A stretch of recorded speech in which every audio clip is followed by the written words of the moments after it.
evening. I'm Alderwoman Sheila Finlayson. Welcome to our town hall. The theme this evening is, where do we go from here? Over the last few months, and actually years, we have heard, we have seen, and some of us have lived the injustices that are occurring in our communities. Annapolis has not been spared much of the tragedies, though we have been spared some of the tragedies. As the state capital, we've taken part in the protest, in the social unrest that have been the responses to the tragedies of racism in our society. Well, we've seen it, we've heard about it, and we've talked about it. Well, this town hall meeting is about solutions. It's about actions that we can take to stop the racial injustices that continue in our communities. This evening, I have gathered some of the greatest influencers in our community.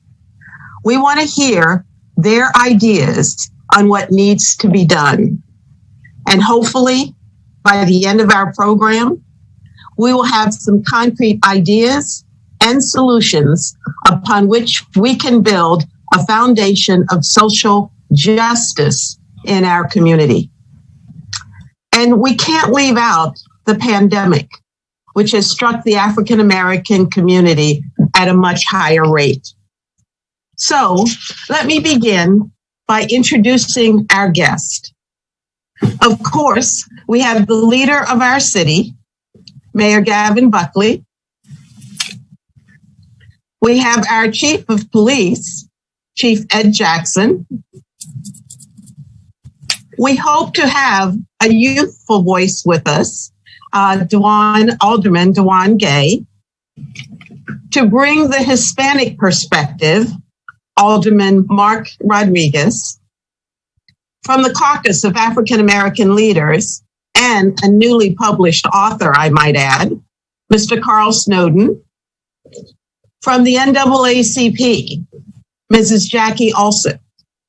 From the ACLU, Ms. Amy Cruz.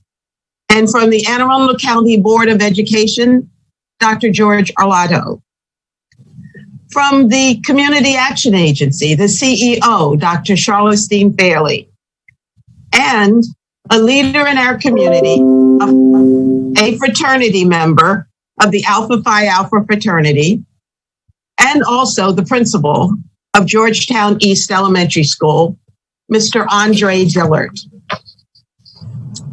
Joining me this evening is Mr. Will Rowell, a member of the mayor's staff, a senior advisor for public engagement and community relations, and a community advocate in his own right.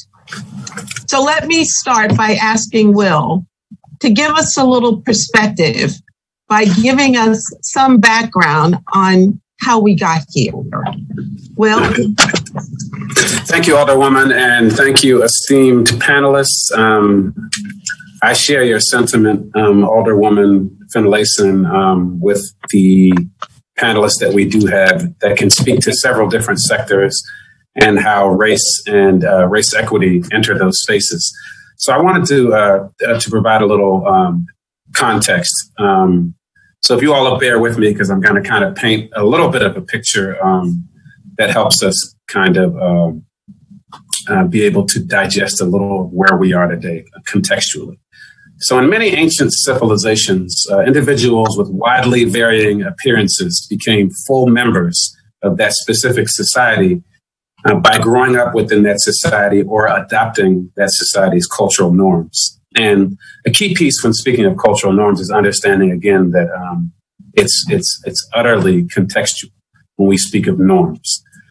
And what we do know is this has been incredibly difficult for people of color, particularly in the United States of America, because assimilation or adapting those cultural norms was oftentimes discouraged by law.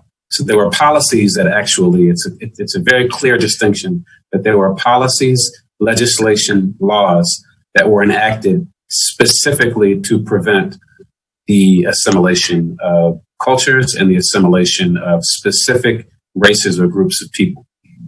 So it's very key to also note that even when their policies were rectified, oftentimes they were fruitless, and those sentiments that came along with those oftentimes remained. And specifically, we're speaking of slavery, and then what we do know of the Emancipation Proclamation. We just celebrated Juneteenth, which was a very, very important demarcation for the African American community as descendants of enslaved people, because it reminds us and talks about not only this celebration of freedom, but also what happens when those policies are not indicative of where people actually are. And it took a long time for certain regions for people who were enslaved to realize that they were actually free and what that meant. So following that was Reconstruction. And then we all know about Jim Crow, and Jim Crow laws in that era was particularly vicious when it came to freed slaves, because they actually, without laws to back them, they actually had a norm of marginalizing people who were of African descent, slaves and or freed slaves. So following that was the civil rights movement, which we all know about. I'm going to jump ahead to say that remembering that some of the decisions that rulers of the original colonies made during the last decades of the 17th century and also the first quarter of the 18th century resulted in the establishment of what we know as racial slavery. And that's a key distinction when we're having conversations right now about race, is remembering that there were enslaved people, globally, but remembering that in the United States, we had a special brand of racial slavery. And what they did is they began to pass a series of laws that separated out Africans and their descendants, that restricted them of their rights and, most importantly, their mobility, and imposing a condition of permanent slavery upon birth. So now we know that Africans were now being brought directly from Africa to be indentured servants and slaves in the United States of America, remembering that that slave trade was tied to our economics. And so what you will see in our conversation today, I believe, from our panelists, is also tying in education, economics, mobility, i.e. transportation, and other things, and housing. So contextually, just remembering how that connects back to how we land here as we relate to even having to talk about race. So lastly, what I want to say is the position that was taken by anthropologists, both biological and social, and increasingly many other scholars around this time in the social sciences, state that race is a cultural construct. So to be clear, it's not a definition or even a characterization of race, but an assertion about the existential domain in which we can both examine and explain the phenomenon of race. And I know that was a lot of words right there, but the phenomenon of race, remember, is something that was constructed for the purposes contextually of what's going on in the United States of America when we talk about race. So, of course, it can be analyzed, and there's social and cultural realities that exist with that. But I wanted to just end off that, we believe that no amount of research into the biophysical or genetic features of any individual person or group explains the actual social phenomena of race. So as we unpack our conversations about race equity and how that lands and where we move forward, just remembering that a lot of these are concepts, and that the root of it is what we understand from our history and how we land here. So when 5 white policemen shot a young unarmed African immigrant 41 times in the doorway of his New York apartment, this can't be explained by examining their genes or biology, nor can we explain employer preferences, nor can we explain housing discrimination, nor can we explain those people who act against in terms of hate and violent ways against people from other races. We can't explain those away with any social realities of racism. And also understanding that we can't also reference human biological differences. All of that to say as we have our conversation today about race, history is incredibly important in context, understanding where we are in the colonies and also in the United States of America in 2020. So we'll move to our next section of our panel. Thank you. Thank you, Mr. Rowell. And I'm going to ask you to help me to track the ideas, suggestions, and recommendations that we received tonight from our guests. So let's begin our discussion with the leader of our city, Mayor Buckley, who has attended more meetings and conferences and rallies and protests than I dare count. Mayor Buckley, what have you gathered from what you have seen and heard about where our city should go from here and how we should get there? Well, to answer that specifically, I think we're at a historic moment now that people have decided that enough is enough, and that that we need to do something different. And we are seeing that happen. We're seeing young people take to the streets, and I feel, lucky to be here, to be part of that history, be in a position where I can affect some change. So thank you, Alderman Finlayson, and thank you, Will. I see Will in my office all the time. Keeps me straight. This is a timely topic, and I'm glad we could arrange this event tonight. We have a great lineup of very involved members of our community. I'm grateful to all the panelists and participants and to everybody who is tuning in. It is important. We have seen on the news nationally and locally that America is past ready for this conversation. One of the key things as a white person in elected office, and I have to say it aloud, that African American members of our community should not have to prove that we live in a society that has not treated them fairly. They should not have to prove that. But what we have today is proof. Proof in the form of cell phone video that showcases the profiling, the violence, the unfairness with which people of color navigate American society. I'm using my privilege to listen and learn, to find out what we can do better and what we can do differently. People across this nation are demanding that local government, particularly law enforcement and the judicial system, change the way they interact with members of the African American community. But honestly, these are things we already know. What I want to tell you about is some very real steps we have taken in Annapolis in the past 2 years of my administration. We've created and funded a community outreach and engagement office within the mayor's office. It is focused on empowering communities of color and bridging the gap between needs and delivery of services and targeted programs. Utilizing a race equity lens focused on identifying qualified and dynamic people of color for key leadership positions in my administration and the City of Annapolis departments. I recognize the value of diversity in leadership. The city should look like the community it serves. And targeted. I'm a firm believer in bringing people together. Anyone who knows me knows I love what happens when different people gather around and sing and talk, visit, eat, drink, and get to know one another. That is why I focus so much of my energy on connecting communities through bike trails and pedestrian greenways. Not knowing your neighbor and not knowing the shared beliefs, values, hopes, and dreams of families that live right around the corner from you perpetuates the ignorance and racism.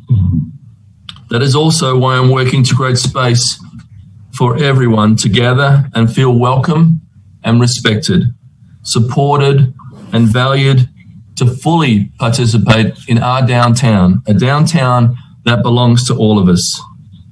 There is a shared history in many of our public spaces in Annapolis.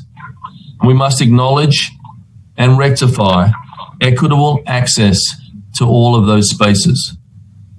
All communities need to feel protected by all city agencies, including the police department.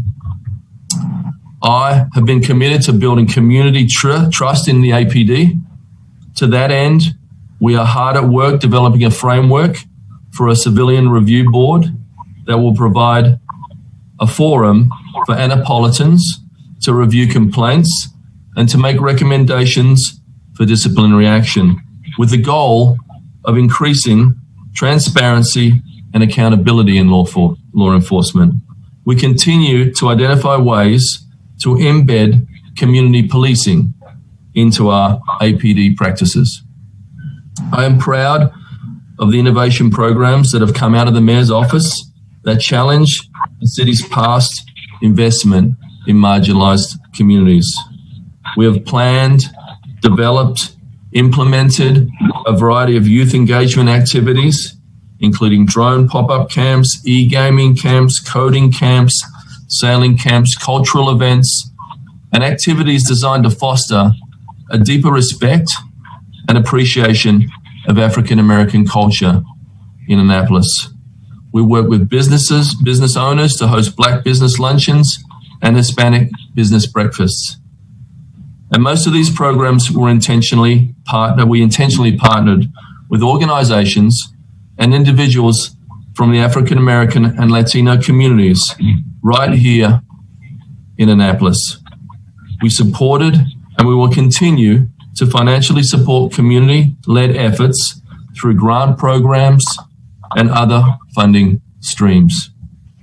Lastly, we have committed to identifying our race equity goals for FY21. Leaders like myself must invest time, resources, and courage to make progress on creating a truly equitable culture of governance. This is where I make a shameless plug for One Annapolis. So get involved, stay involved. It's a presidential election year. We get to not only select the chief executive of America, but all of the House of Representatives and a third of the Senate. Make sure you are registered to vote. Make sure you get out there and make your voice heard. It is the single most important thing you can do to help move our nation in the right direction at one of the most important times in history. Thank you, Sheila. Thank you, Mr. Mayor. And I'm writing furiously to try to capture all of the initiatives that you're already pursuing and what you plan to. And we are going to publish these so that the community will realize just what phenomenal things are taking place. So thank you, Mr. Mayor. We'll go on next to our Chief of Police. Our Chief of Police has been in the hot seat like most chiefs of police around the country today. So Chief, I know you have been giving considerable thought to how to move our city ahead. So will you share with us now how you view us moving forward and how we should get there? Yes, thank you, Madam Alderwoman. Hello, Mr. Mayor, and how you doing, sir? And I enjoyed your remarks, Will. I thought they were timely. And I'd like to start by saying that in 1967, Dr. Martin Luther King authored his final work. He went to Jamaica, and he asked not to be disturbed. And he wrote his last book that we don't talk about. It ties in nicely with the theme of tonight's panel discussion. And the book that his last work was called Where Do We Go From Here? Community or Chaos? And the central theme of his book was that if America was ever going to move forward and have real a real sense of equity for African Americans, and it had to attack the one thing that had been denied us since Emancipation Proclamation and reinforced by the Jim Crow era that Will talked about. And when you look at the title, when you examine the title of his book written in 1967 and look at what's going on as we sit here tonight, how we move forward in terms of public safety and equity and all those other things, how we approach it will determine exactly what Dr. King said. And that's where do we go from here, community or chaos? And we're seeing that in many cities across the country with the violence that's erupted. And sometimes it's very difficult to sort the exercise of one's freedom of speech to redress grievances against the government and this total chaos. So I just like to lay the foundation for that. And if we were ever to realize what I think everybody on this panel wants to realize, and that's making the police more accountable, making the police more relevant, making sure that the police are part of the solution as opposed to part of the problem, then I think that to read Dr. King's work, Where Do We Go From Here, Community or Chaos, kind of ties it in nicely. When I first got here, I argued from day one, I've been arguing this for the last 25 or 30 years as a policeman, that the very things that create the antisocial behavior that we see in many of our communities, police don't control. Police can be blamed or accused for contributing to a lot, but what they don't contribute to, by and large, is the very things that Will talked about when we just celebrated Juneteenth Day last Friday on the 19th. And even when you examine that, Emancipation Proclamation was signed by executive order by Abraham Lincoln on January the 1st, 1863. And it took almost 2.5 years before the Union soldiers went into Galveston, Texas to let the plantation owners and the slaves know that they were free. They've been free 2.5 years. And so justice delayed is justice denied. And so I've argued as a police executive, same argument 20 years ago, until we really in a meaningful way address social justice, economic justice, justice and access to capital and all those other sociological economic issues, then we're going to continue to have chaos and social disorganization. We don't do anything about mental illness, alcoholism, drug addiction, inactive parents, underfunded schools, poor books, curriculums that are not culturally relevant, all those things. Teach our children self-esteem, raise our boys, as Kwanzaa Kunjufu talks in his Counter Conspiracy to Destroy Black Boys. We have to start raising our sons and showing them the same love that we often show our daughters. We create these predators, and it's not a darn thing that law enforcement can do if we don't address those issues. So one of the things that we're doing in the Annapolis Police Department, in addition to going back and trying to establish justice for those victims whose murder cases have been forgotten about, those are two hallmarks of my administration. I promise Mayor Buckley, the council, and Annapolitans, everybody who has a stake in wanting good public safety, is that we're going to go back and do those kind of things and establish a real comprehensive community policing program. And at the core of that will have to be a social approach to crime. You have to take a social approach to crime, not a punitive one. We do have a prison industrial complex in this country. We do have far too many men of color that are fed into the prison system. They come out, there's nothing for them to do, so we almost doom them to the underworld. And then local police who are ill-equipped, many of them haven't received the right training. They're not licensed social workers, clinicians, psychotherapists, have to go in and manage the behavior, and we get what we get. So what we're doing in Annapolis Police Department real quickly is we're taking a social approach to some of these issues. And really, this started before the in-custody death of George Floyd. It was only stalled by the COVID-19 pandemic. We were hoping to be further along, but none of us could have predicted the COVID-19 pandemic that forced us to have to engage in social distancing. So a lot of those community events that we were doing, we had to postpone until we get past this pandemic. But we have a reentry program where we're looking at young men in communities like Harbor House and Robinwood and areas like that, underserved communities. And we want to link them to job training right out of the police department. We want to link them and with people, social workers, work with their parole and probation agents who are starting this week are going to be housed inside the building of Annapolis, parole and probation. We're going to have 2 parole and probation agents on site to deal with young men who are being released to Annapolis residents back into the community after a short or long period of incarceration to steer them away from the very things that got them in there in the first place.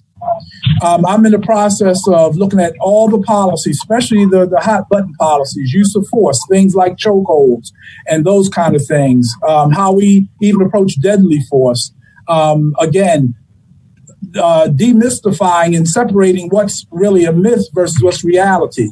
Confront stuff like stop and frisk and field interviews and Terry stops and all those sorts of things. We're going to confront that head on and work towards something that all Annapolitans can appreciate and understand so that we can work towards a unified community. Because there's no ever been a time in history in any police department, and I'm well traveled, and I studied law enforcement all of my adult life since I was 22 years old. And there's never been a successful police department where it's been us versus them mentality. It's always ended very badly. It always culminated in disaster, whether it be riots or distrust or some other form of some other nefarious form of existence. It never unified. And so the only way that we're going to unify is to do those kind of things that involve the community. And last but not least, a real meaningful civilian review board. Thank you.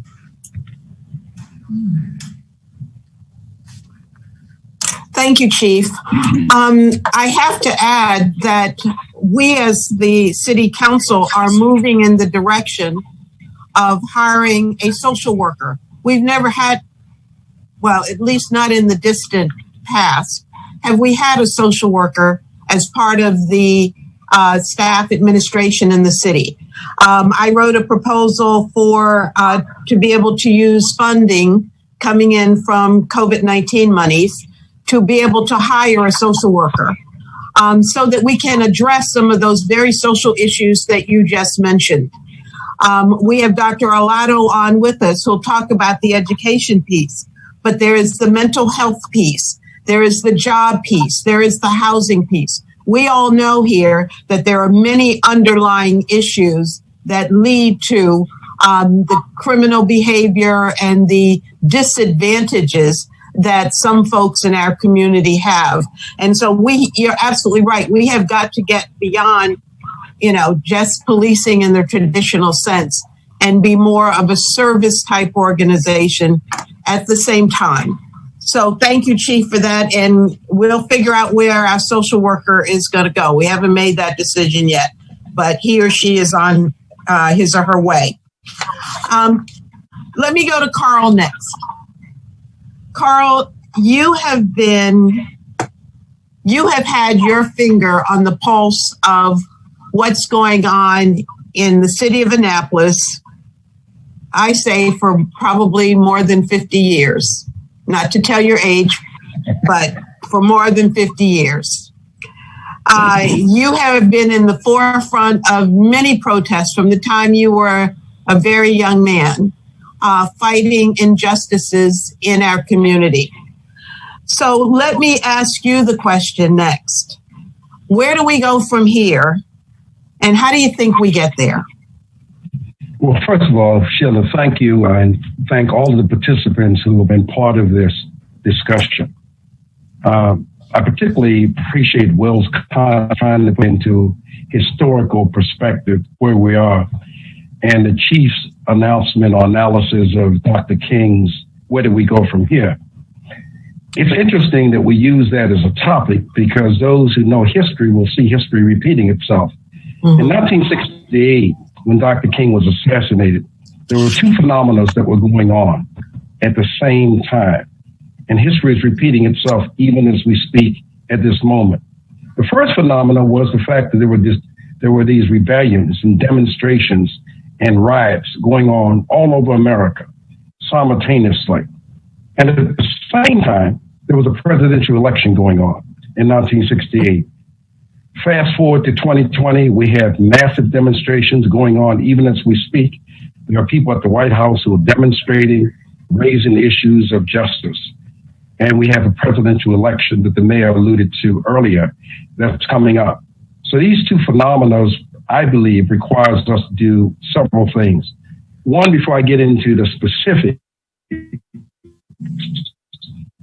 I want to really commend young people who have been marching, demonstrating, chanting, leading the way.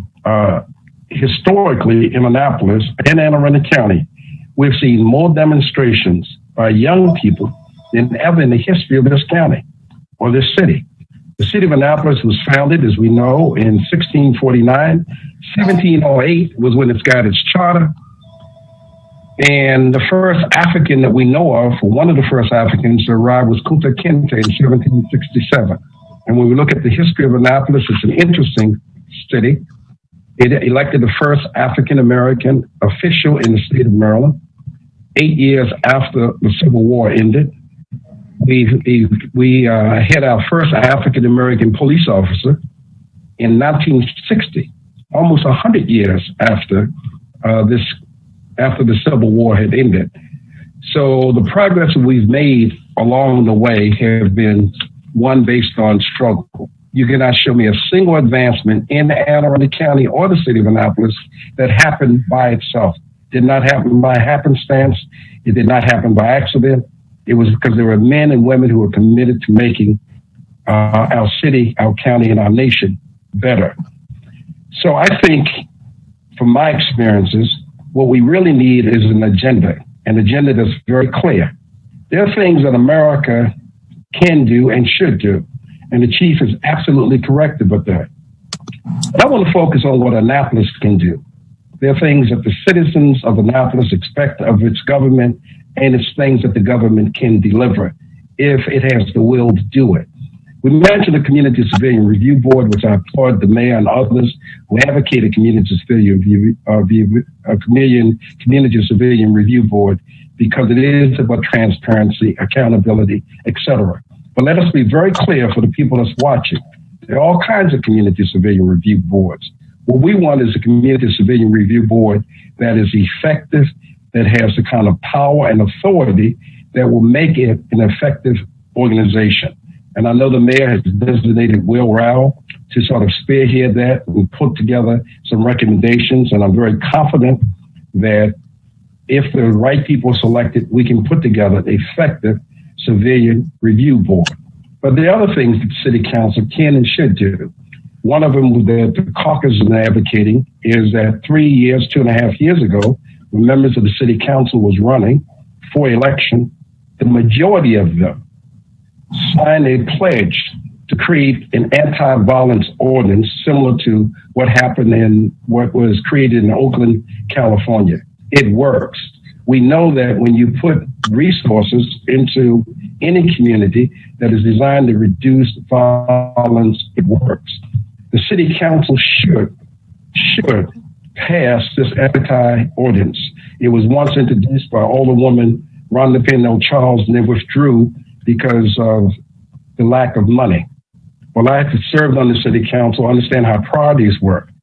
Whenever you have a priority, and this is particularly for people watching, budget reflects the priorities of an administration. It's that simple. If we want to reduce violence, if we want to reduce it significantly, we will create a department that's designed to do that. And promises made are promises kept. When elected officials run for public office, it's a question of developing trust between the community and the people they voted for. And so when people pledge that they will support a particular ordinance and they don't do that, people remember that. So again, I encourage the city to deal with developing this anti-violence ordinance modeled after what took place in Oakland, California, that's working. I also want to talk about what we as a community can do. We have collectively, in terms of the leadership, whether it's the NAACP, whether it's CAST, whether it is United Black Clergy, Connecting the Dots, all of the African-American-led organizations have come together and have decided that one of the things we can do, both in the city of Annapolis and in Anne Arundel County, is to encourage people to, one, know what their rights are, what their constitutional rights are. The ACLU will be helpful in helping people understand what their rights are. But secondly, we should utilize the technology that we have available to us, cell phones. I want everybody to realize that many of the kind of revelations that have heard the police officers wearing body cameras, it was because citizens videotaped interaction between police and members of the community. So we're going to be advocating that people do just that, both in the city of Annapolis and in Anne Arundel County. If you see something that you think is not going on proper between the police and the community, encourage members of the community to videotape what they see and to emphasize, as I've said to the county executive, and he's agreed to do this, and I hope the mayor will do it as well, to emphasize to the police department that citizens have the constitutional right to be able to videotape what's going on. It's important for the community, and it's also important for the police. I have said that the camera is an unblinking eye. It reveals what it sees. And I think it's important that we as a community encourage people to have this interaction with the police department. There are two other points I'd like to make before turning over the mic. We have seen in the city of Annapolis in the last 2 decades a drop in population. African Americans used to represent 35% of the city's population. It is now down to 22%, and it's dropping. Policies that are promulgated by members of the city council contribute to whether or not we create a city where everybody can live in this city, or we create a city where only few people can live in the city. In public housing that exists in the city, we're down now to 790 units of public housing. There are approximately 2,000 people that live in public housing. There's a real threat that public housing as we know it today may not exist. We may see a dwindling of affordable housing in the city. We need the city council members to focus on how do we create more affordable housing in the city. And the last thing I want to say to those who are viewing this program, and this comes from years of experience, citizens have a role that goes beyond just voting. It's called holding people accountable. What people need to understand is that they're not just taxpayers, they're employers. We employ people, some on this panel, whether it's the superintendent of schools, whether it's the mayor, whether it's other elected officials, they're employed by the people. And it's the responsibility to be accountable to the people. And so people have a responsibility to more than just vote. They need to follow the issues, be on the streets as young people are today, and making sure that our elected officials and our appointed officials know what direction we as the citizen want the city to go. Every election is a referendum on whoever's in the public office. If people like what they see, they will vote them back in. If people don't like what they see, they voted them out. We know that this happened 4 years ago. We saw, 2.5 years ago, we saw in the city of Annapolis a change of administration. And it's because people are seeking and want to change. Today, I think that change is greater than ever before.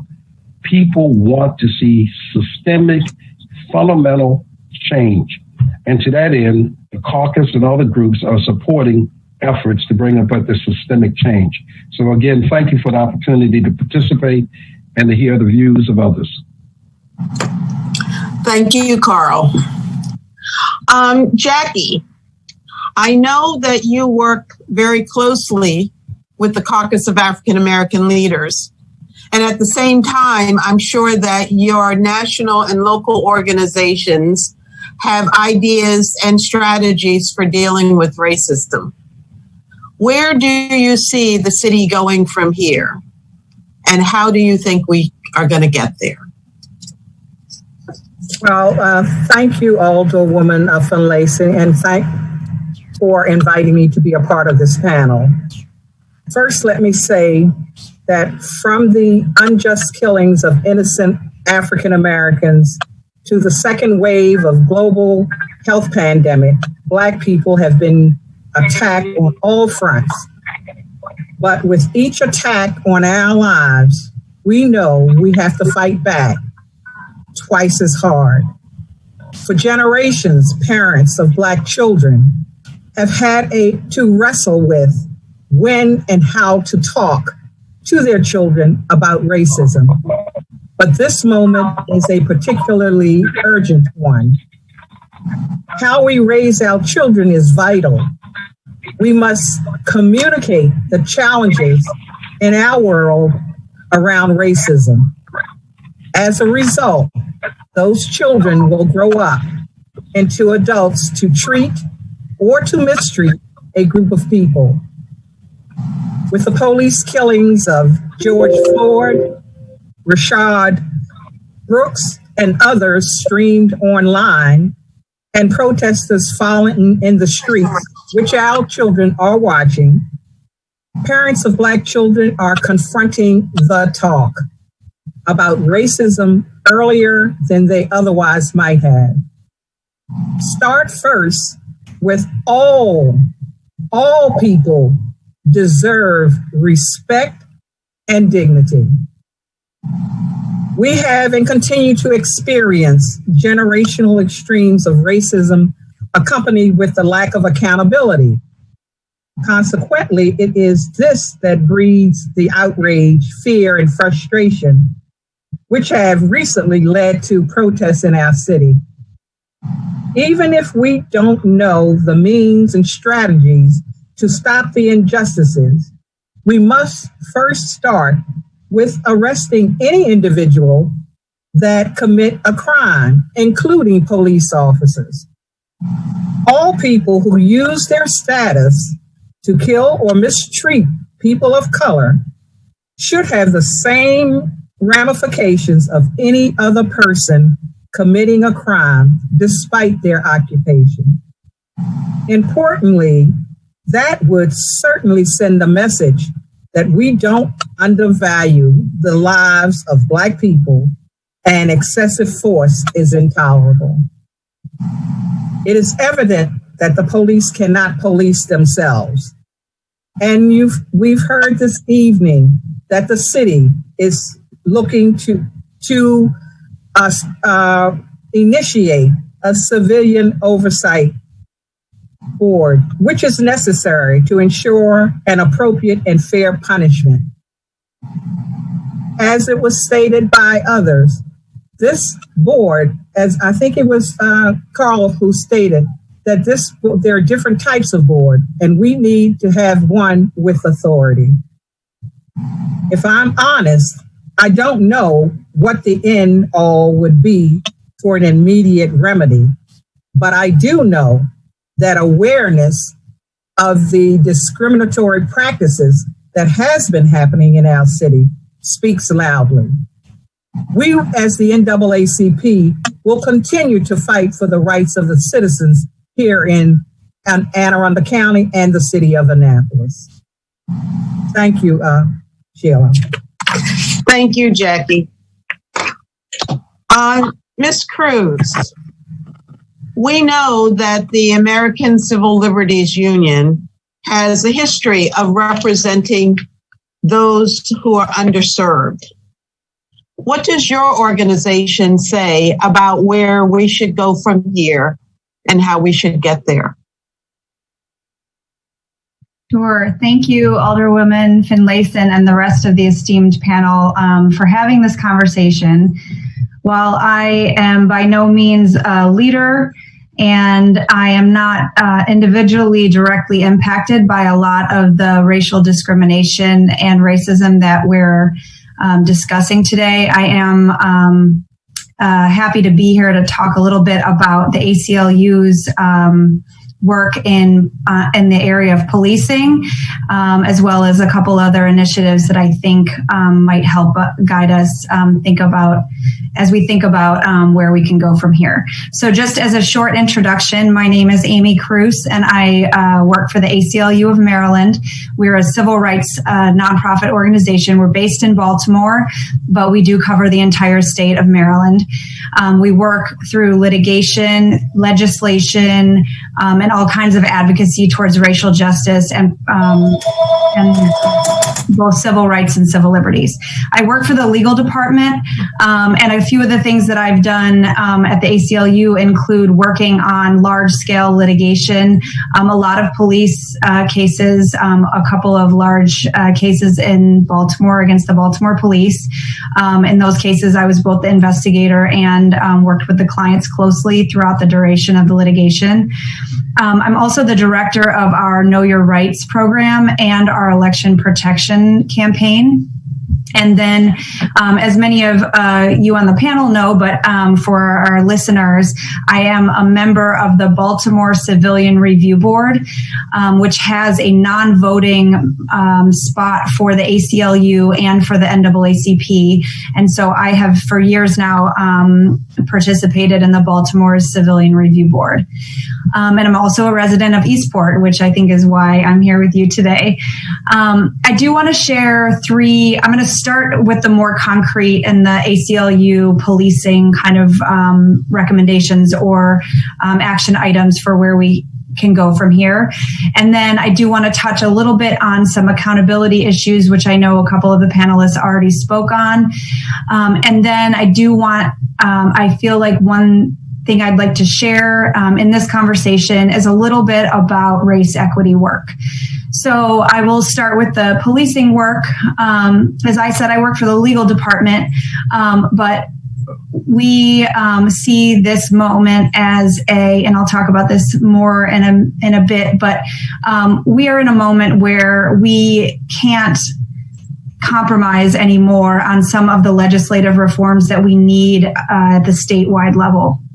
And so I have on my Zoom background, and then I will share in a moment, we have some 5 statewide police reforms that we are putting forward for the next legislative session. And these are reforms that are coming out of a coalition, and 60 plus organizations have signed on to these recommendations, including the Caucus of African American Leaders and the NAACP. So I'm going to share now with everyone the list of 5 demands. I think this is up now. Mm-hmm. We obviously don't have time to go into all of these in detail, but I will say for a lot of the panelists and probably some who are watching, they're familiar with the first one, which is, the first one being the Law Enforcement Officers Bill of Rights. And while we have tried to chip away at this in years past with discrete individual reforms to the Law Enforcement Officers Bill of Rights, which, by the way, Maryland has one of the most protective law enforcement officers Bill of Rights, meaning it gives tons of extra rights and privileges to police officers that no one in any other profession is afforded. And so we're pushing this coming year for an entire repeal of that. So that's the first one. The second is control of the Baltimore City Police Department for Baltimore City residents. The third is transparency for investigations into police misconduct. This is something near and dear to my heart because I have a lot of friends and former clients who are impacted by this. Currently, the law is that if you file an internal affairs complaint against an officer, you can only really ultimately find out that the investigation has concluded, and basically one sentence about what they found. You don't get to see what the investigation found in detail at all. And this is something that's come up in everything from the vicious murder of George Floyd to some of the more high-profile police killings in our state, where the police officers who were involved in the untimely death of these people had multiple complaints filed against them before. And had these complaints come to light to the public, I'm hoping that we would have not seen them back on the streets to repeat excessive force and murder again and again. So that's the third. The fourth is limiting the use of force by law enforcement. And the fifth is removing law enforcement from our schools. How do I stop this? Okay. And I'm just going to show you real quick what the different organizations are who signed on to that. Here is a list of some of the organizations who have signed on to that letter calling for it. And then I will show you the letter that has been sent to the legislators, and this is where the action items are. We need to make sure that all of our Anne Arundel state delegates and senators have signed on to this letter, which I'll show you here. So far, we have 27 state delegates and senators who have signed on to those 5 demands. And we need to make sure that every one of our Anne Arundel County state senators and delegates sign on to that. So that is an action item, and that is something that we can work on today and should be working on today. So the other thing locally, I've heard a couple of mentions of the Civilian Review Board. I'm here as a resource, always happy to help have that conversation about civilian oversight. And then know your rights trainings and building self-advocacy tools and resources is another thing that I think we should be doing locally and in our communities. So that's something to lift up. Just a couple. So the other 2 areas that I wanted to bring to the conversation. One is accountability, which I know Carl has already spoke on, but we need to vote. And as the director of the Election Protection Campaign, I know very well that there are a lot of efforts out there that make it difficult for people to vote. And some of those things are intentional and some aren't. So getting out the vote and having a say in our democracy is very important. And then holding our elected and appointed officials accountable. Because what I will say related to those 5 demands, legislative demands, is that many of the same legislators who are now putting out these impressive packages of police reform are also the people who were standing in our way or tabled our efforts last year. And I won't go naming names, but please know that it's incredibly important that both sides of the aisle, we are holding our elected and appointed officials accountable. And then if I may, the race equity work to me is extremely important. As a white person, I think I would like to speak to the white people and say, there's a lot of work we can be doing. And instead of thinking of this as exhausting or too much or whatever you may think, I find this, this to me is a positive thing. We have so much we can do. And I want to suggest that for white people in Annapolis and Anne Arundel County, please seek out the resources. There's a lot being shared on social media, and working on doing that work and learning is really important. In terms of centering race equity, I implore everyone watching, even the panelists, to center race equity in all of your work. This is a movement. This is not just an event where you can go to something and then go back to business as usual. Every part of every day of your work should be centering race equity. And at the ACLU of Maryland, we have done a lot of work on this over the last 5 years. And I think when you think about, there are no jobs in your office that are exempt from this work.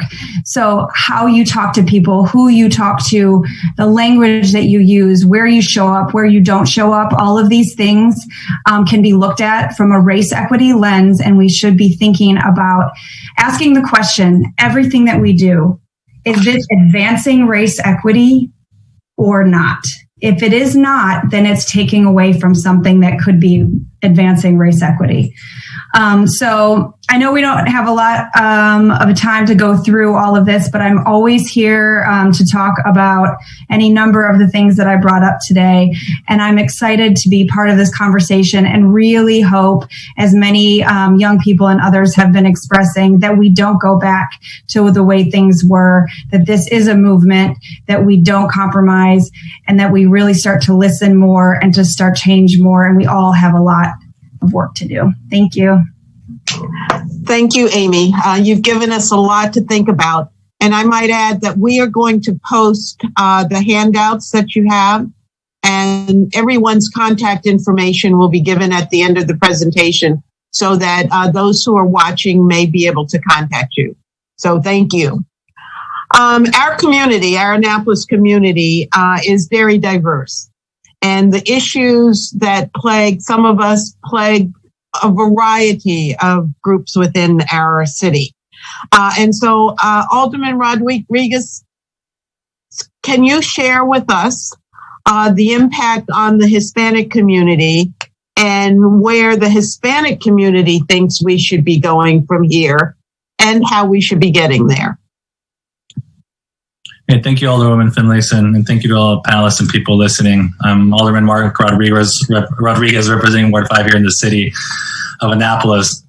And before I get started, I can't share what the Hispanic community is thinking. I can only share my own thoughts as to what I can see and think could help improve some aspects that involve the Hispanic community, but also the community of Annapolis at large, since I fully subscribe to the premise that when every single family does better, that's when our community ultimately thrives.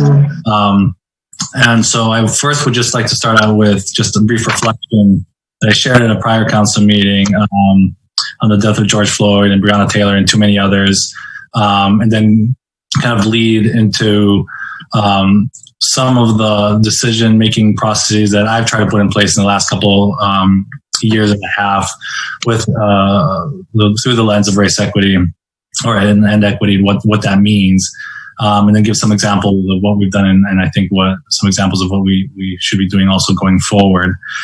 So with that, I do think that the power of George Floyd's life, George Floyd's, Breonna Taylor's, too many others, as I mentioned, and the reason their death, excuse me, has shaken so many millions comes from its symbolism. He died with his hands, George Floyd died with his hands cuffed behind his back, with a white officer's knee on his neck. His death was the most brutal possible symbol of the oppression felt by so many Black Americans at the hands of our justice system, court system, and our prison system. By all accounts, he was admired and loved by the people who knew him. But in his death, he also became a symbol of injustice. And symbols grow so much bigger and carry a message so much farther than any individual is capable of doing. His murder unleashed feelings of powerlessness that can only be understood if you live in a community that doesn't have the resources to navigate our justice system or the power to push back against its abuses. The rest of us can only imagine those feelings, and imagination doesn't come close to lived experience. To completely acknowledge the validity of the anger being felt and to hope that our current upheaval will end with an informed citizenry, a deeper understanding, and some sort of lasting change. And as an elected official to serve the community, I do take the sort of lasting change serious in terms of the work that I think many of us on the council and the mayor and many community leaders on this call and other organizations, I believe subscribe to really, or I can only speak for myself, but really viewing everything as Amy was mentioning through race equity, through a lens of race equity. And for me, equity has to be the center question in every single policy, every single piece of legislation that is put forward. And for me, that means looking at it through a reparations framework, and what that means. And so some examples of that. And so the Hispanic community being a community of color, and the unique and tragic circumstances and challenges that face the immigrant story or the Hispanic Latino background, cultural experience and background, in parallel to the unique and tragic challenges and experiences that the African American and Black communities face. There are a lot of unique challenges and circumstances to each, and there are a lot of similarities and rooms for collaboration and allies in the sense of understanding what it is to walk through the day-to-day challenges of not being able to fully be free in any sense of the word. And so when I first was getting more involved in the community, in the city, as many people here on this call helped out with and know, the city passed a non-discrimination ordinance, non-discrimination foreign-born residents ordinance, and that was a direct response to the need that there was a significant and unique distrust and mistrust between the Hispanic and Latino community and the police department, similar to there are in other communities, in the African Americans especially, as we've highlighted here today. And the idea was, because of that distrust and mistrust, by law in the city of Annapolis now today, viewing of what can we do through a racial equity lens is, okay, we're going to pass a law in the city, making Annapolis a welcoming city where the police and any other city official cannot inquire about an immigrant, any individual's immigration status, because it's simply not relevant to a city function or city service. That in turn allows to create better bridges between the police department and the community. That's an example of a policy that we had to take as an example and go further to make sure that all our vulnerable communities are being addressed and helped in that way. Another one is fair housing. A couple of years ago, our council expanded or redefined or emphasized that landlords cannot discriminate on the basis of Section 8 vouchers or source of income, making it even more explicit, as well as adding the categories of immigration and citizenship status, making sure that access to housing is one of the critical obstacles, and safe and adequate and clean and decent housing. And without having your own private safe home, everything else falls apart from there. And I do want to say that these two ordinances, the non-discrimination ordinance and the fair housing ordinance that I mentioned, even though I, along with my colleagues, were some of the ones initially introducing the first two organizations that were involved and supported this, even if it was viewed as a Hispanic or Latino-ness, in that moment, the light being shed on our Latinx brothers and sisters. The Caucus of African American Leaders, Mr. Snowden and President Alsop and the NAACP were the first organizations to be out there in support of that. So that's what I'm talking about in terms of our Latino, Hispanic, Latinx communities and our African American communities working more closely together in that regards. And someone mentioned earlier that the budget is a moral document. That's the way I describe it oftentimes. And so that's why I'm proud of this year's budget, of the budget the mayor introduced and the finance committee worked and the rest of the colleagues participated in making contributions to. But one example of what we did and which was very timely, and I think we can do even more going forward, is we identified some additional savings in the hundreds of thousands of dollars from the police department that we earmarked and set the intention to reallocate to what Alderwoman Finlayson and others have been championing around an Office of Community Caring Services, such as the hiring of a social worker to work in conjunction with the police department and others. And because at the end of the day, every interaction between any agency, especially the police and our community and the residents, has to be enveloped in cultural competence.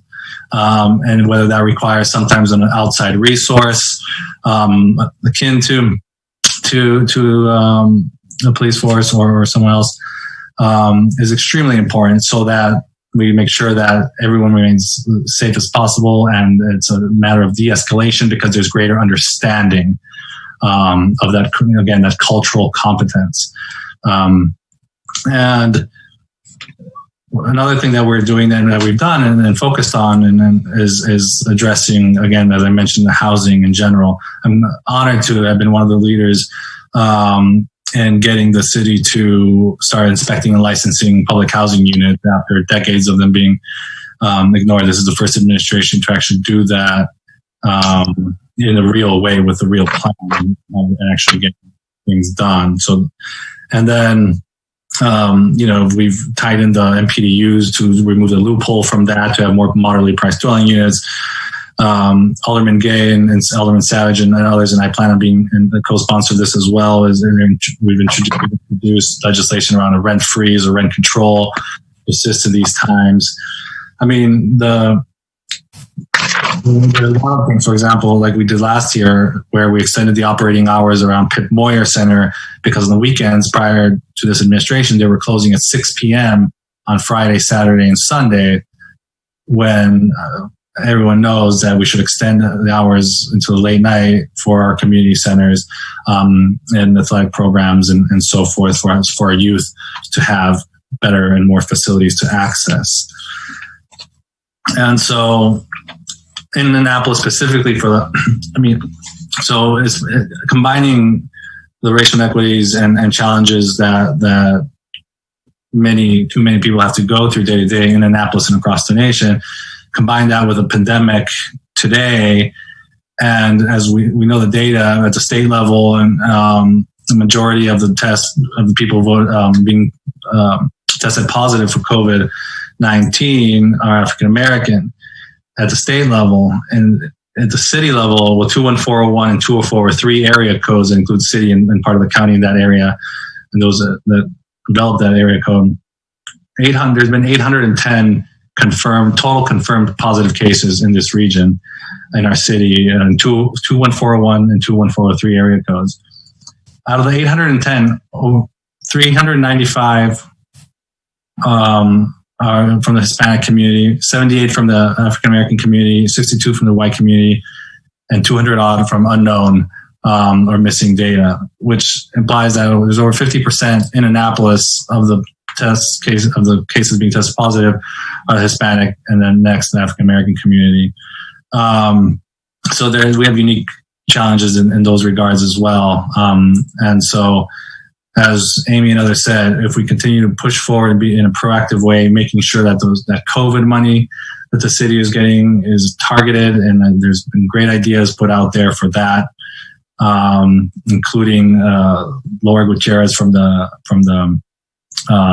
new Hispanic Community Services Specialist in the mayor's office has proposed a health community outreach program, hiring 10 to 15 youth, 18 to 25-year-old youth, and making sure that they're serving the community in terms of disseminating health information, best practices, reminding everyone that masks, social distancing, and hand hygiene continue to be the most 3 critical important things to do going forward.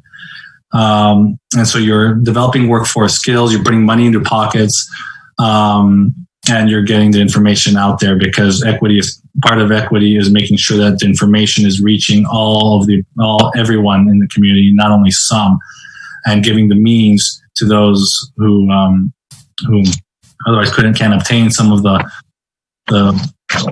information necessary, or a face mask or anything like that we can have a process to ensure that they have one. So that's what I wanted to share. There's a lot of opportunities going forward, and I know for myself as a member of the Hispanic Latino community that I stand wholeheartedly and next to every member of Annapolis, the community in Annapolis, in particular African American community. Thank you. Thank you, Alderman. And I have to take this time to congratulate you as a first-term alderman. You have sponsored any number of pieces of legislation that have had a tremendous impact on our community. You mentioned a couple just moments ago, your non-discrimination legislation, your efforts with the budget, your MPDU legislation. So you are to be commended for the tremendous work you've done in a very short period of time on the council. And I'm going to say it out loud. We're going to miss you. Thank you. I'm going to miss you too, and everyone here. And a few more months. And but Annapolis will always be a home. My family's here, and I care deeply every single day, even when I'm not here physically. What happens in the community. Well, thank you. And thank you for bringing up the data about the pandemic. I have been trying, along with the mayor, to get specific data for our city, because as you mentioned, our data is tied into the county because all of our zip codes include city and county residences. And we have not been able to get specific Annapolis by ward data. So we can't target the communities that need us the most because we don't know where they are. So we'll continue to work towards getting the health department to give us what we need so that we can provide the outreach that we need to provide. So thank you for bringing that data to us. Thank you. The youth in and around our community, our state, our country, and the world are now leading the protest and speaking up against injustices. Alderman Gay has been at the forefront, having planned and participated in any number of vigils in Annapolis and probably elsewhere. So Alderman Gay, I ask you, what is it the youth would like to see us doing? Where do they want us to go? And how do they propose us getting there? Yeah, thanks, Alderwoman Finlayson, for having me, and to the rest of the panel as well. And I agree with your original statements in regards to how the youth are showing up across the nation, but in particular in our city. It's been so special to see, especially to see so many from our underserved communities come out into areas like downtown, in Eastport, into the State House and into the city hall steps, and let their voices be heard.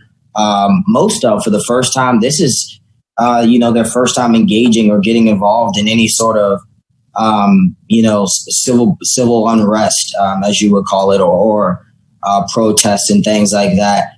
So this is it's been great, and it's been fun for me in the city of Annapolis. And even now we are in Kentucky and getting prepared for a protest tonight in honor of Breonna Taylor, and tomorrow in honor of Breonna Taylor. Just continuing the moment and the movement, because it's so important that we demand justice, not only for the three individuals that kind of led this movement, Breonna Taylor, Ahmaud Arbery, and George Floyd, but also just for individuals within our communities as well. So I think that within the city of Annapolis in particular, what we can do moving forward, I'll start just in sections, and policing first, because that seems to be what brought us here. I think that it is, as the chief mentioned, it's important that, we test all options of training, and de-escalation, racial bias training, just all of that, so people understand and know how to engage with members in our communities. I think that it's also important that we bring in assistance. As he mentioned, they are taxed, and they do too much. That's why it's important that we fund offices like the Community Caring Services and provide therapists to assist in our communities, and to get to the root of some of the mental health causes and some of the social causes, that plague our communities, because that is how we'll get out of it. I don't think we'll police our way out of it. So I think that that's what must take place. In regards to housing, as Alderman Rodriguez mentioned, is critical. If you don't have a clean and safe house to live in, you aren't able to build the skills necessary to be successful or to be a leader or to obtain the education that you need. So I think that there are a number of things we could do. One of the things that I'm really kind of leaning in on in the city is, purchasing or using city-owned land and creating housing or bridge housing so that we can get individuals out of public housing and create that. What we're missing now is the opportunity to leave out. If you look around, it's either HACA or you're at waterfront property or you're in a $600,000 home that's probably overpriced.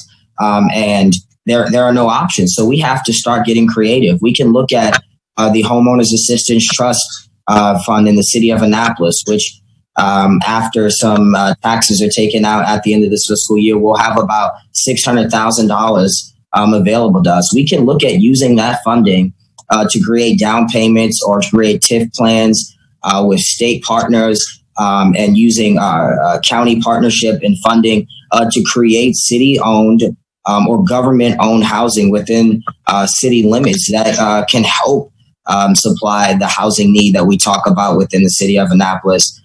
In particular, looking at the Spa Road properties that we were looking at earlier, to use in some sort of development. We can use areas like that to push forward the housing conversation.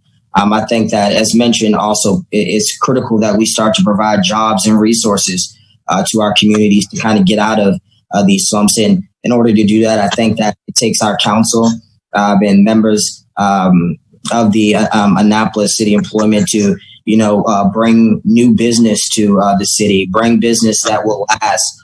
Bring business that offers entertainment, bring business that offers jobs, bring business that will attract young families to the town so that they'll start spending more money, opening up, a larger revenue base so that we're then able to continue to invest in the communities that have been overlooked. As Alderman Rodriguez mentioned, we did a little bit of that this year in the budget, pulling certain funding sources and making sure that money is put aside so that we can do internships in the law office and internships in the mayor's office under William Rao's office, where teens who are looking to get involved in public works or transportation are able to do summer internships and see if it piques their interest and see if it's something that they want to move further with. I think that those are all things that are important moving forward as we get out of this COVID stuff. I think that it's critical that we continue to create partnerships with our community college and offer programs not only at the community college, but in our city, because it's often difficult for single parents to get to the community college, with childcare and things like that being an issue. So using our community centers and the resources that we currently have that, just don't have the fundamental investments that we need to help our communities in them right now. Putting those resources in the communities, it's just that simple.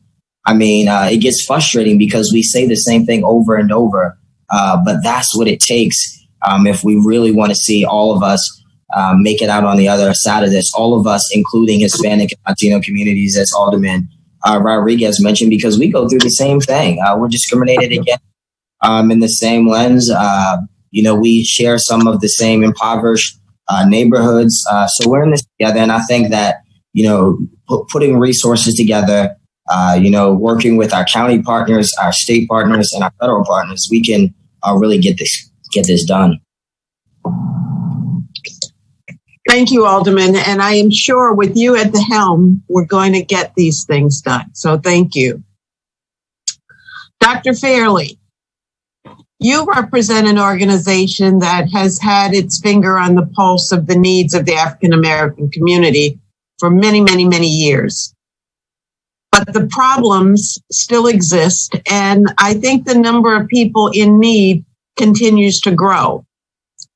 What are your ideas and strategies for where we go from here, and how do we get there?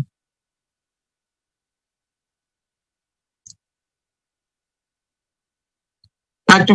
Fairley, I think you're on mute.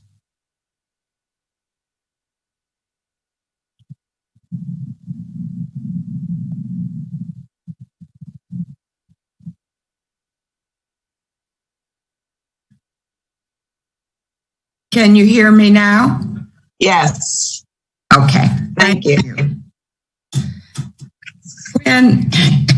When you asked me to participate on this panel and told me what the subject was, I jotted down some information that I thought would be appropriate to share about the question that you told me that you might ask. I sat here and listened to the presenters this evening. I'm going to have to ask you for a personal privilege into the information I have regarding the work that I do at the agency. As each presenter talked this evening, I jotted down some thoughts because basically I've been in this conversation before. I've been in many conversations like these. And it was just heavy on my mind that I wanted to share some thoughts with you in terms of my experience. I was born and grew up in Mississippi, the Deep South, was educated in the Deep South. So I had many, many experiences. Racism. I remember as a teenager watching the lines of people line up on, I believe, on 47th Street in Chicago to go into the funeral home to view Emmett Till. I lived in South Carolina, Orangeburg, South Carolina, when the Orangeburg massacre occurred. Many times when individuals learn about my background and what I faced as a young person growing up in the Deep South, being educated, going to school, they wonder and they ask, how did I manage? How did I cope as a young person, as a young adult, and now as a very senior person? How did you cope with all of that? Of course, an answer is my work has always been my salvation. I've been able to cope. I'm not discouraged. I'm not a cynic. So as I listened to the discussion, there came to mind some quotes that I focused on that had more or less helped me during my lifetime to continue to work and to continue to be hopeful. One of which, of course, comes from Frederick Douglass. He states, power concedes nothing without a demand. And I always understood that you had to find a way to make a demand for what you wanted. I think it was James Baldwin who said, in order to solve a problem, you must first face it. And I'm encouraged tonight because it seems that from this conversation and from what is going on in our country today, that people are finally facing the problem, and hopefully we can find solutions for these problems. A few other things that I will focus on.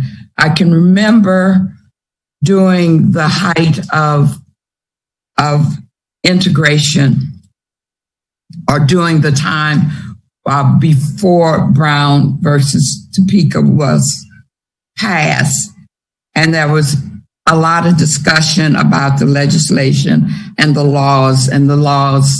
We were hopeful that there were going to be laws to desegregate our schools and would allow us to fully participate in the activities as full citizens. But there was always a statement that some people would come up with, and that was, you can legislate laws, but you cannot legislate the heart.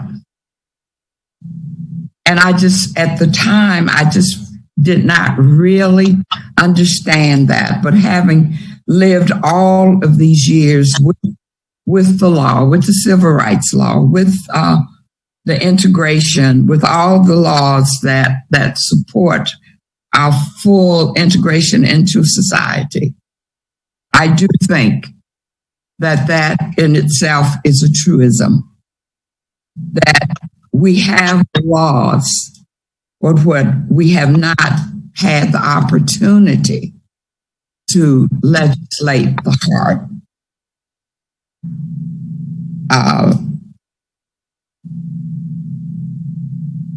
To me, it's very simple.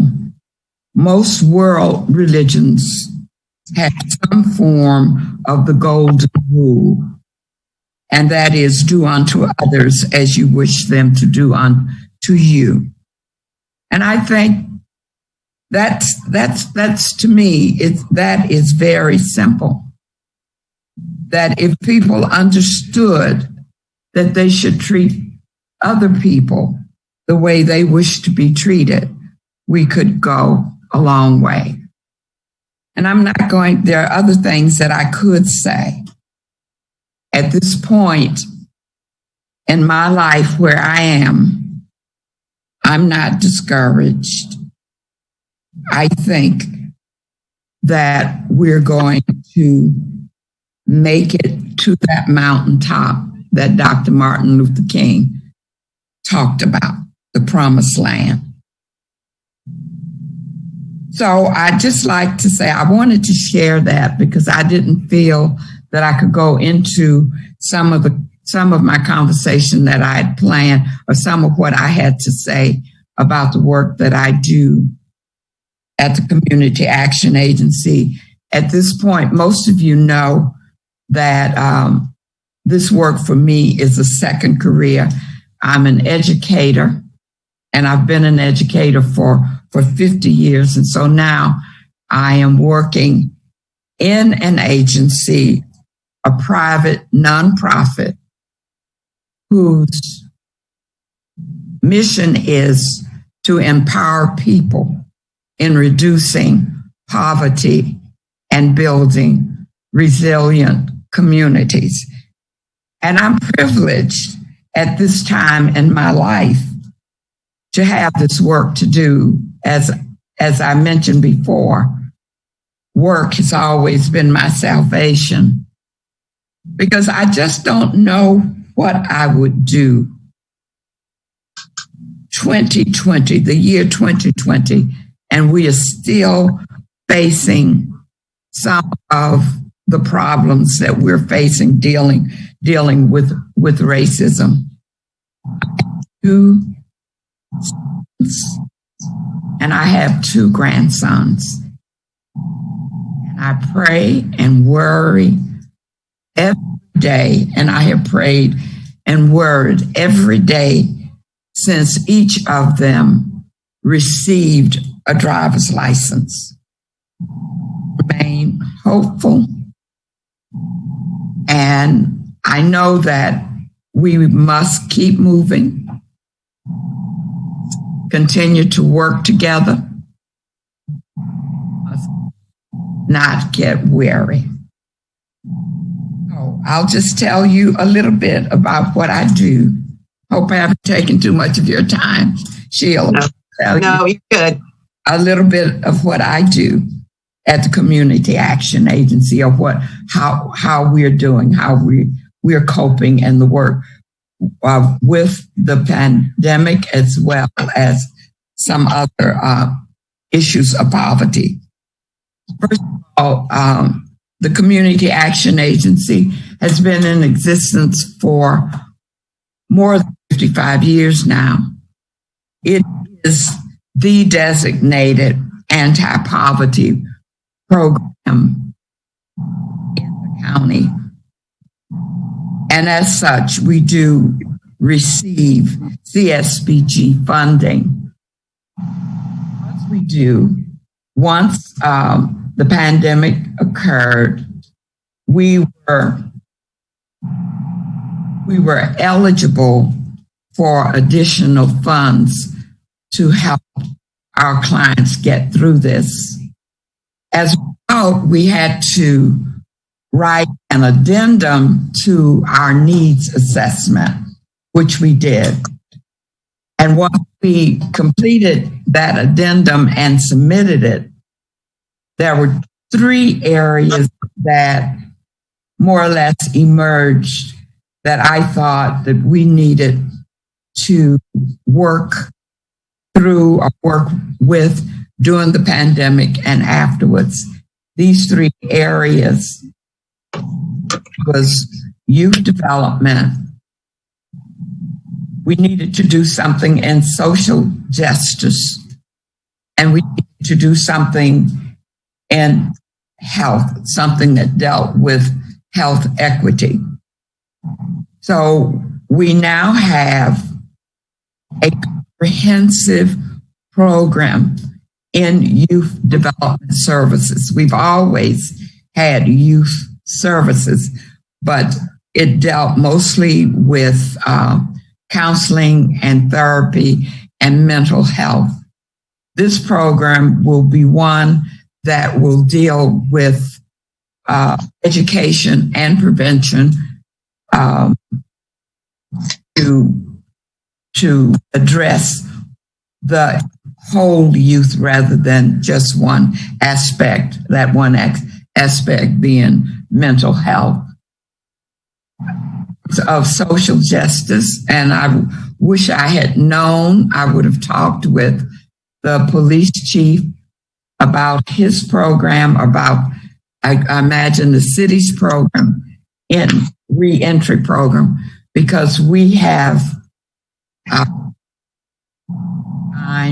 we have written a program, a reentry program called I Can, and I will be reaching out to the police chief to see how we can partner. Of course, our program will extend throughout the county, but I would love to have the opportunity to work in partnership with the police chief in Annapolis.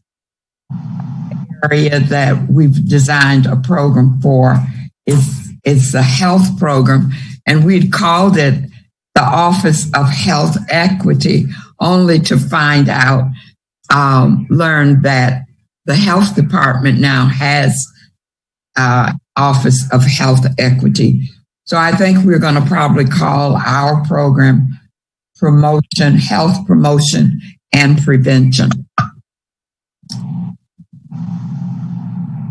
Again, thank you for listening to. One more thing that I want to say about the Community Action Agency that is very important to me. I'm going to claim, I don't believe anyone can refute this, but if you can, let me know. I will claim that the Community Action Agency at this point is the most diverse and inclusive agency in the county, starting with our board of directors, staff, and the clients we serve. Thank you. Thank you, Dr. Fairley. Thank you for the quotes, and thank you for the introduction of the new programs that you have going on. And you have a new partner, it sounds like, or the potential for a new partner. So thank you. We look forward to you working with the city. Dr. Arlotto, you have in your hands on any given day probably about 80,000 young people. And it's your job to mold them into productive members of our community. Unfortunately, the ills of our community too often creep into the schoolhouse doors, and those problems become your problems also. So what ideas and strategies are you planning to get our young people to the next level? How do we get there from here?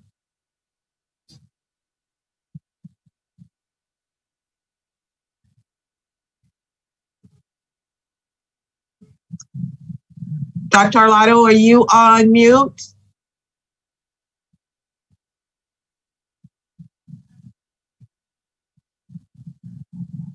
Julian can't hear.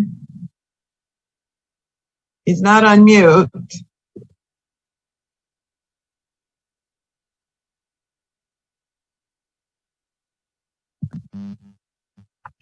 Now,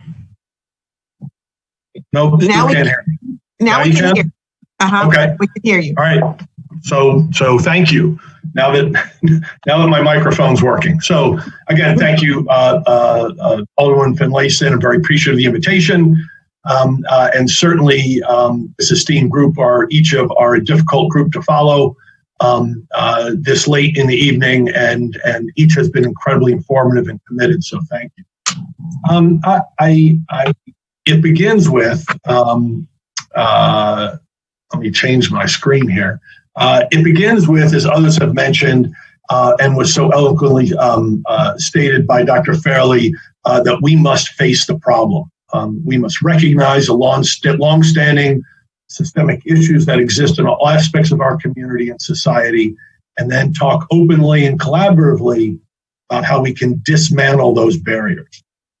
Our school system is a contributor to this systemic racism. We must acknowledge this fact and work diligently to make corrections. So what can we do? As Mayor Buckley stated, this is indeed a historic moment. As a school system, we need to and will embrace the Black Lives Matter movement openly. We need to understand how we contribute to the systemic racism that exists in our society and our community. And we have to determine what needs to change to fully support all of our students, but in particular, our students of color.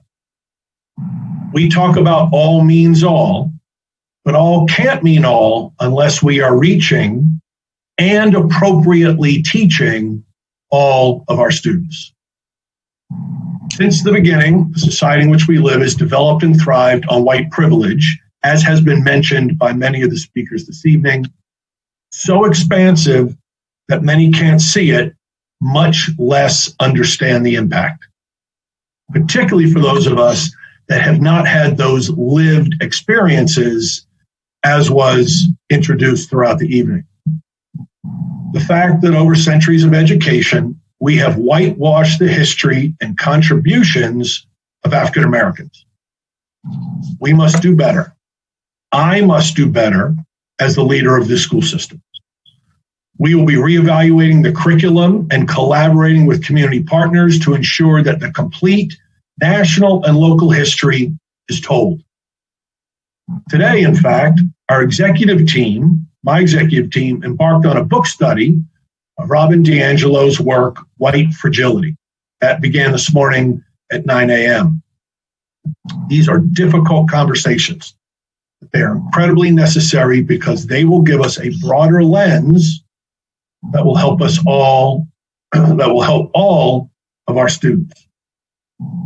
Other work that we have undertaken, continue to undertake, and will enhance is that our Office of Equity and Accelerating Student Achievement and our academics team are leading the charge to examine materials from across the country to create rubrics surrounding cultural literacy and sensitivity to their use as we develop curriculum. That work begins with the educational equity policy adopted by our Board of Education in May, as well as the Maryland State Department of Education's Guide to Educational Equity. It will result in more well-rounded and inclusive materials delivered in more culturally appropriate ways for all students. We continue to enhance teacher and staff professional development. Implicit bias professional development is mandatory. This past Friday, we had over 7,000 teachers and staff engaged in professional development, in which was titled How to Talk About Race in the Classroom. We have never been able to bring people together like that to hear that same voice in professional development at the same time. So while there is no good that comes from a pandemic, I'm a glass half full kind of person and say we have learned through technology to embrace it, and we're able to bring 7,000 folks together in a way we never have to talk about, to engage in professional development and hear the same voice at the same time. And I think that was really very powerful. Additionally, we had another 1,700 staff from some of our other units that involved in similar PD earlier this week, Monday and Tuesday of this week. We'll continue our critical work in the areas of restorative practices and restorative justice and looking at these practices through an equity lens.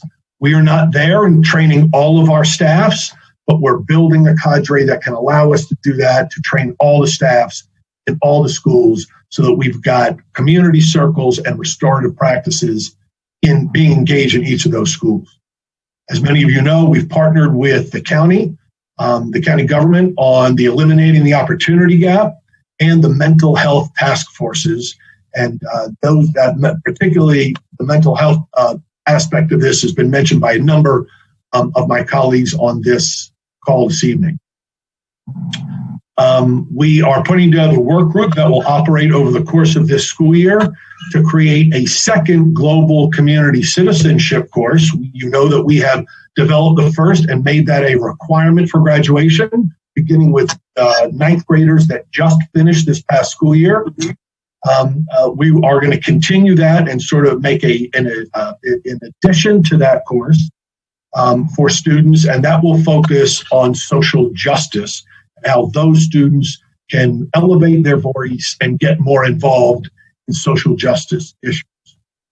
The elementary and middle school levels, we're expanding and enhancing our second step curriculum that not just talks about themes such as kindness and empathy and inclusion, which are all important and will continue, but to bring life stories, to bring shared experiences of others to those themes of people of all races and ethnicities to epitomize those values. And we will continue to focus on building relationships.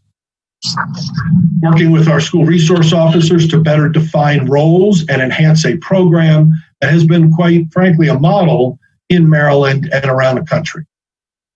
We did some joint professional development. It was between our school administrators and our SROs earlier in the year, around the winter break time in January, I think it was, and we are planning for some more this summer. I've been in contact with Police Chief Altamari from the county. And that professional development was walking folks through a set of scenarios, and we're going to do some more of that in the fall so we can better understand our roles as officers in the building, administrators that must deal with school discipline, and where those issues should not intertwine. We also collaborate with the Maryland Center for School Safety I think many of you know that it is now a requirement through the governor's School Safety Act that the SROs that work in buildings and any security officer working in a school building in the state of Maryland must complete a well-enhanced 40-hour course that was specifically designed for school SROs. All of our SROs have been trained in that 40 hours, and any new ones that come on board will have to go through that training. And that is being conducted through the Maryland Center for School Safety. And in fact, one of the SROs that helped write that course is one of our SROs here in Anne Arundel County. He's outstanding and very, very committed to this work. We are critically we're making efforts in involving students in the community, students and the community in this conversation. Some of you know that I have a teen advisory that meets monthly with me, and we share lots of different things, but they are not afraid to share their thoughts with me and their ideas, and it is really an energizing time each month for me and parts of my staff to join that conversation. I think some of you know that just a short 8 days ago, last Tuesday it was of last week, we held a student forum entitled Let's Talk Justice. It was purely put together, hosted, emceed from beginning to end by students. And we had our current student member of the board as one of the facilitators, and Craig Smith, our oncoming board member as of July, will come on board as the new student board member. And it was incredibly powerful to listen to the student voice. If you don't think our students are listening and have a clear opinion about what's happening around you and around us, you are mistaken. And this was very, very clear from the 15 students from both middle schools and high schools that engaged last Tuesday night. And that was going to be the first of a number of forums more in the works. There is an adult forum with parents that's scheduled for tomorrow. That's right, tomorrow's Thursday, tomorrow evening, on how to talk about race. And again, that's scheduled for tomorrow night. And in the recent past, we had a bias prevention forum at Northeast High School and community events that many of you attended at both Chesapeake Bay Middle School and Central Middle School around race. And we've helped host several different coming to the table events, and that work will continue. So I appreciate the time. This is a path that we are on together. This is a plan that we can engage in, how we will recognize ourselves in schools as part of the problem and then part of the solution. And this engagement will help uplift not just our children, but our communities. And certainly that can only happen if we wake up together, if we wake up and we act together. So I appreciate the time that's been given me this evening and appreciate being part of this group. So thank you, Alderwoman Finlayson. Well, thank you, Dr. Arlotto. As a former educator, what you had to say was very inspiring to me. With a master's degree in cultural diversity, I understand the need to train faculties, and you seem to be so well on your way to taking care of any disparate treatment that teachers might want to exhibit. So I'm just impressed beyond words of what, and I shouldn't be, because I know that your heart's in the right place. So, but I want to thank you for sharing that with us this evening. And I wasn't aware of the state initiative with the SROs. That's pretty significant also. I know that I just got back from Milwaukee late last night, and they had a board meeting, I guess, on Monday night in the big protest in opposition to having SROs in the schools.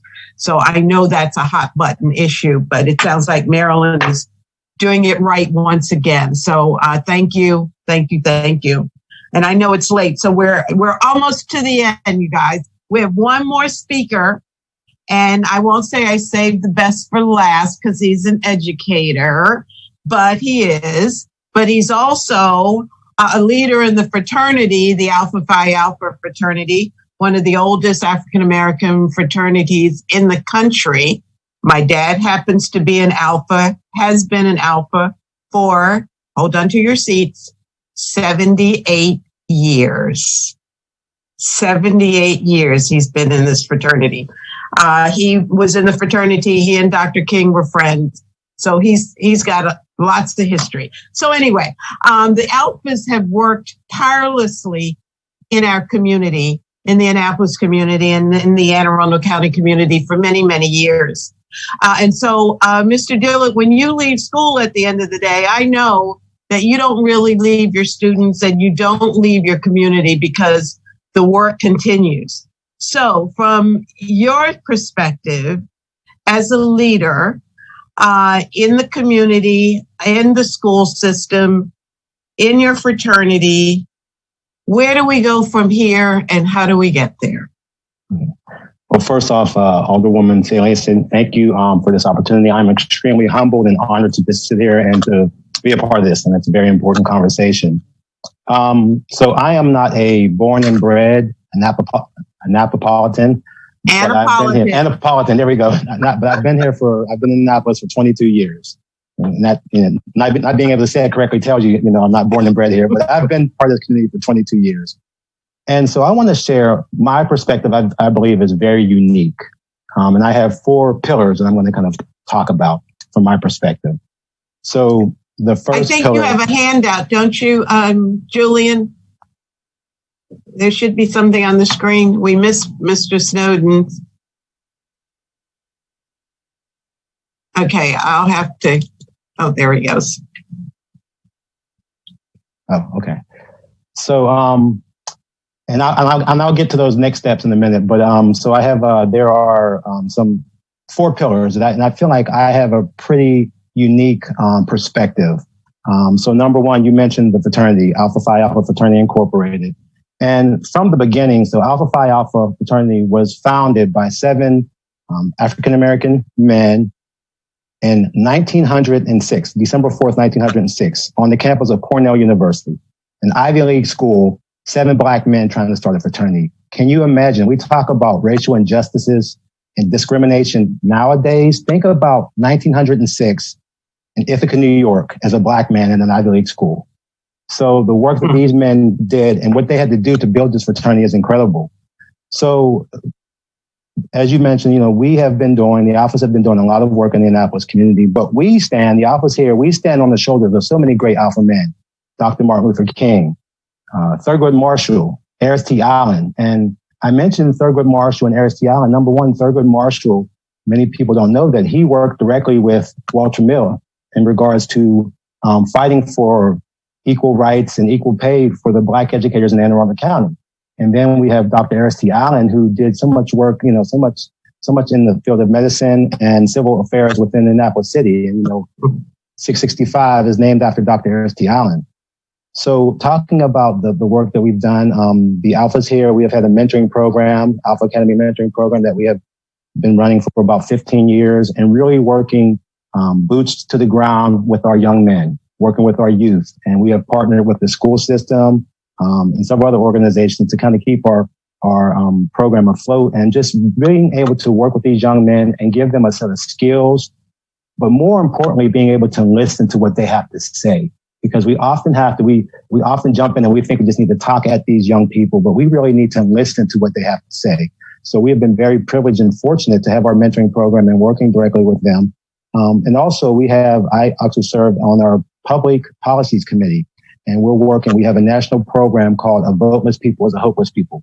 And so we are going to be out working with the community, getting people registered and making sure they're prepared to vote in the upcoming election.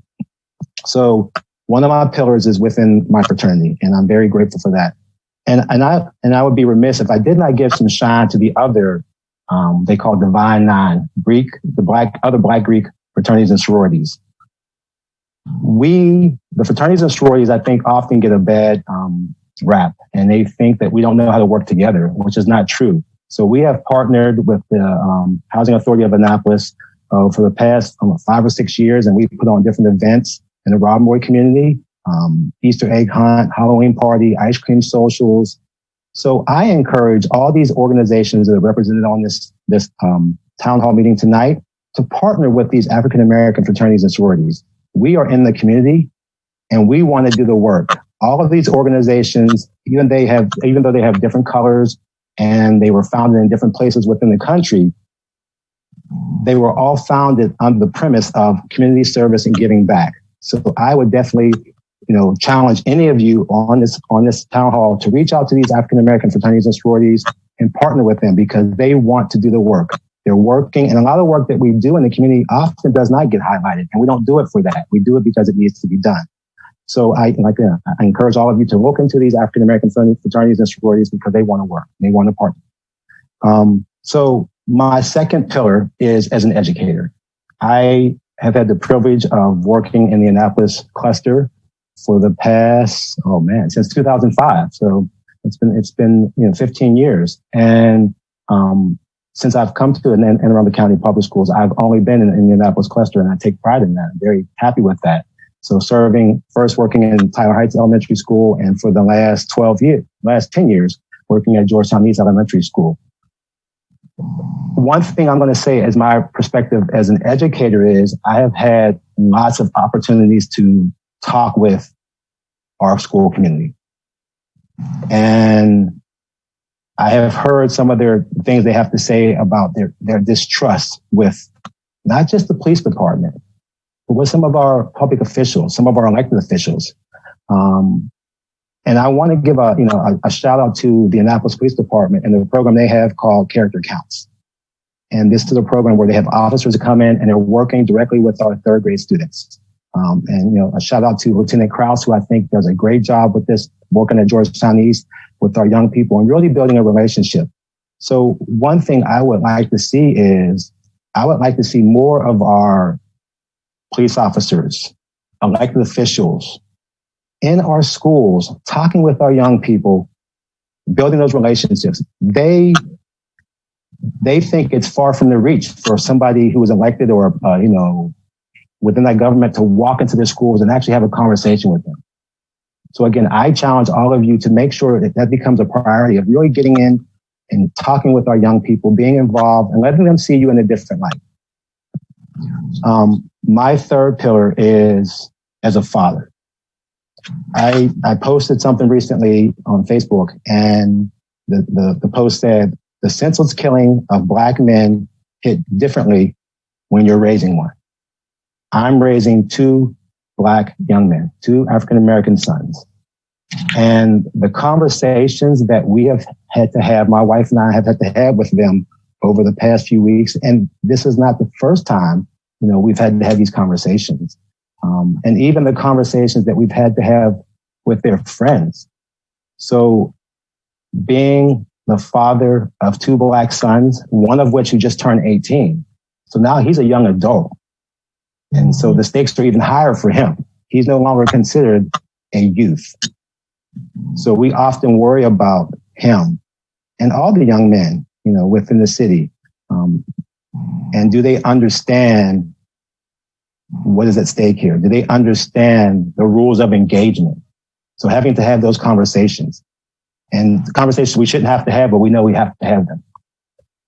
And then my fourth pillar is obviously as a Black man. And often people think that I have not faced some of the same injustices as other Black men, but I have. As I mentioned, I've lived in the city of Annapolis for 22 years. And living in the city, I have been pulled over by the police department, by police officers 4 times, 2 of which were justified. One of which I got a speeding ticket, not proud of.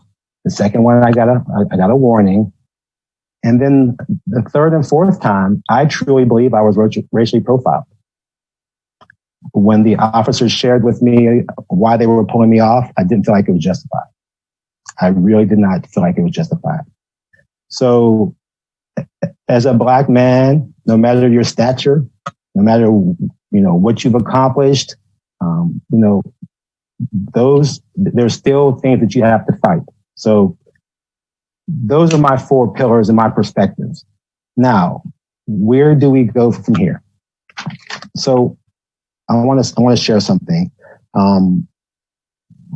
Systematic racism, social injustices, racial inequalities, it goes beyond police brutality, racial profiling, and other situations involving the police.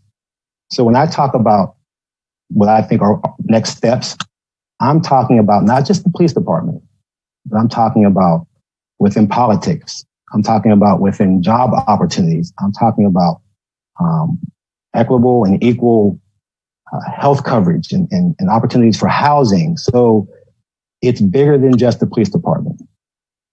So when I think about next steps, I think about one thing is just ongoing cultural proficiency training for all of our elected officers, those who work in the public sector, those who are serving our communities. Cultural proficiency training on microaggression, implicit bias, racial bias, discrimination, white privilege, appropriation, and so many others. And it needs to be ongoing. It just can't be, okay, we've done it, we'll move on. It needs to be ongoing. I think about next steps in regards to how are we increasing the relationships with our communities? Like, what are we doing to truly increase the relationships with our communities? And when I think about these next steps, I think about not just going into our communities and trying to fix their problems, but really listening to what the people have to say. You can't build relationships until you're willing to listen and not just jump in and say, okay, let's try to think. You have to listen, make sure people understand they're being heard, and then they feel empowered. So really giving the communities a platform to be heard, making sure that we're able to listen wholeheartedly, and then we can work on trying to fix. But we have to listen first. Another step is calling out racism, discrimination in the workplace. And knowing that those who do it won't be blackballed, won't be ostracized. Knowing that they have supports in place so that when they call these things out, they can do so and still be able to go and do their job. So making sure that we have some things in place for that. So important. Being transparent. And I've heard several people talk about the citizen review boards. So that's a way of being very transparent. And really owning the things that we do. When we make a mistake, when we do something, make it known. Don't try to hide, but make it known. And then also, it cannot be lip service. We cannot do things just to be able to say, okay, we checked off the box. We cannot provide lip service. I think about, and I'll put my administrator hat on, when we create our school improvement plans, we have these action steps. So we're talking about our next steps.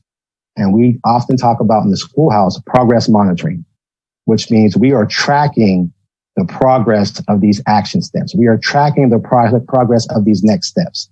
So whatever next steps we put forward, how are we going to truly progress them to make sure, how are we going to monitor them to make sure that we are getting progress? And when do we circle back to say, okay, we've talked about these things, we've implemented some of these things, are they working, or do we need to go back to the drawing board? And that needs to be ongoing. Progress monitoring is ongoing.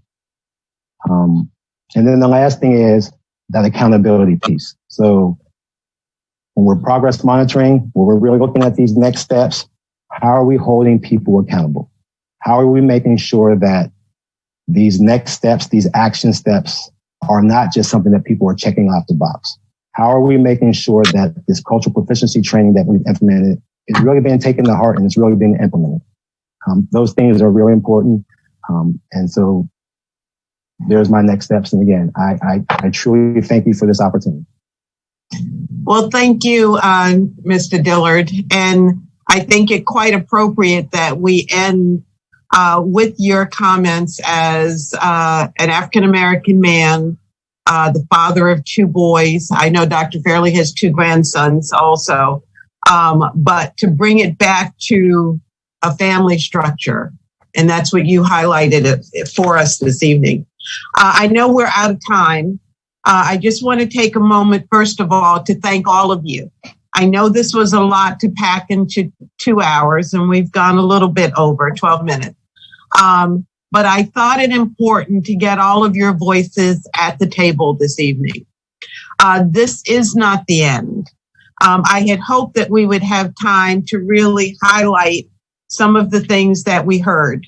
We're not going to have time to do that, but I will work with Will, because I think he was taking notes, as was I, to put together a kind of a concise list of the things that you brought forward, because this is not the end. The objective is to look at the recommendations and be able to put things into place so that we can move forward. So I can't thank you enough for your ideas, your openness, your creativity, your true commitment to the community that we live in and helping us to address these extremely serious problems. So with that, Mr. Mayor, would you like to say anything as we end this evening? Well, I would like to say thank you to you, Alderwoman Finlayson, for making this happen. I'm happy we could help facilitate it through the mayor's office. But, this is the most important conversation I'm ever going to have in doing what I'm doing. And we have to make change happen. And it has to be now. And I think that, just the quality of leadership that's on this panel, I'm humbled to be part of it. So thank you so much. Well, thank you. And again, thank you all. You will get the final document after we put it together. And hopefully we'll stay in touch and continue to work with one another, department with one another, collaborate with one another, because it is going to take all of us working together to get us beyond this. So thank you. Will, any parting comment? No, I'm just incredibly delighted that we did have this conversation. As always, good information was shared, and it actually challenges us, as was mentioned by Andre, that we do need to hold ourselves accountable, but we also need to get closer to the people that are impacted by these issues. So thank you, Alderwoman, for your leadership in this, and thank you all, panelists. All right. Thank you all, and good night.